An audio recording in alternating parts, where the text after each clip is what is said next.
Hola a todos, desde Mediplan vamos a hacer la última entrega de esta pequeña serie de charlas que hemos estado haciendo dedicadas al rendimiento en los deportes de fondo de resistencia. Entonces vamos a hablar de la eficiencia energética.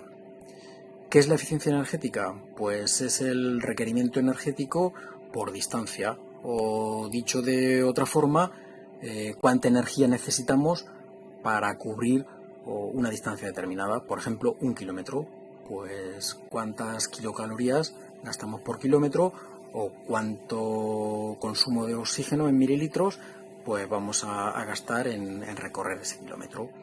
Esta eficiencia energética indica la eficacia a la hora de realizar un determinado ejercicio, que puede ser correr a pie, pedalear, remar, etc. Para que entendáis esto bien, os voy a poner un ejemplo.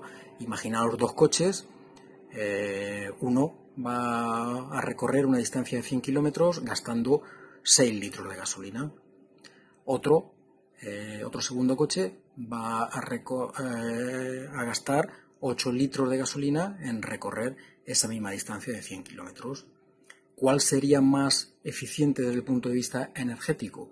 Pues lógicamente sería el primero, el que gasta menos gasolina en recorrer la misma distancia. Pues esto es lo mismo. ¿Y por qué es importante esto? Pues porque se ha visto que hay una fuerte correlación entre la eficiencia energética y el rendimiento en pruebas de resistencia.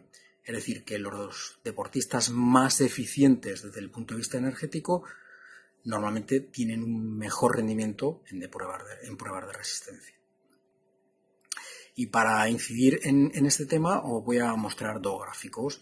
En este gráfico imaginaros un deportista, podéis ser vosotros mismos, que conforme aumenta la intensidad del ejercicio, pues ya sea en velocidad o sea en vatios, si es un ciclista, pues su coste energético va a ir aumentando, es decir, su consumo de oxígeno va a ir aumentando y llegará a un máximo, que será su máximo consumo de oxígeno a una determinada intensidad de ejercicio.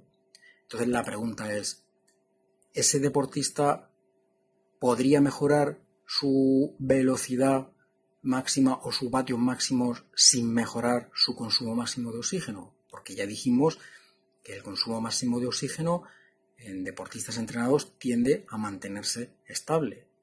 Bueno, pues la respuesta sería sí.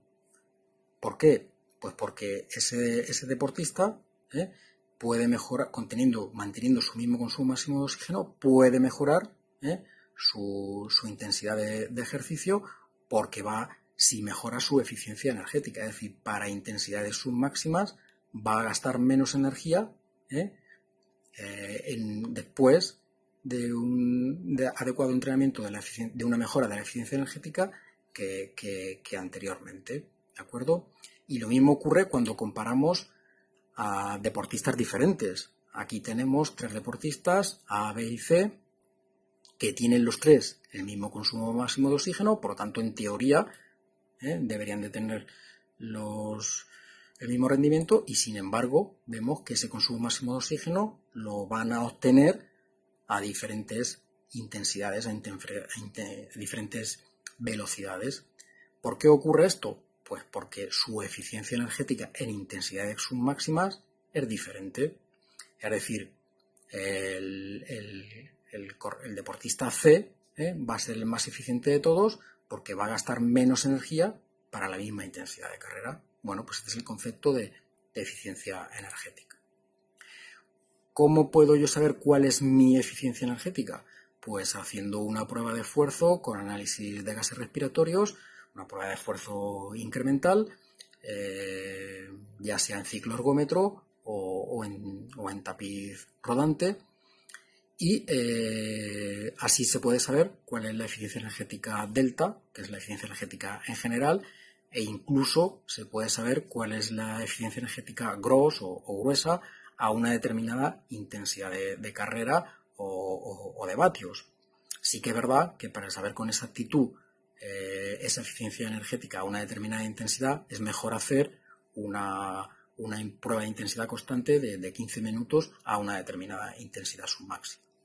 Incluso, por ejemplo, en corredores se puede estimar si se tiene una buena o una mala eficiencia de carrera o eficiencia energética, extrapolando o proyectando las marcas de distancias cortas a distancias superiores. Entonces, si las marcas en distancias cortas no se extrapolan a distancias más largas, es que no se tiene una buena economía de carrera. Os pongo un ejemplo. Si un corredor corre 10 kilómetros en 45 minutos, extrapolando esa marca, debería de correr una media maratón entre 1 hora 39 y 1 hora 49. Si lo corre en una distancia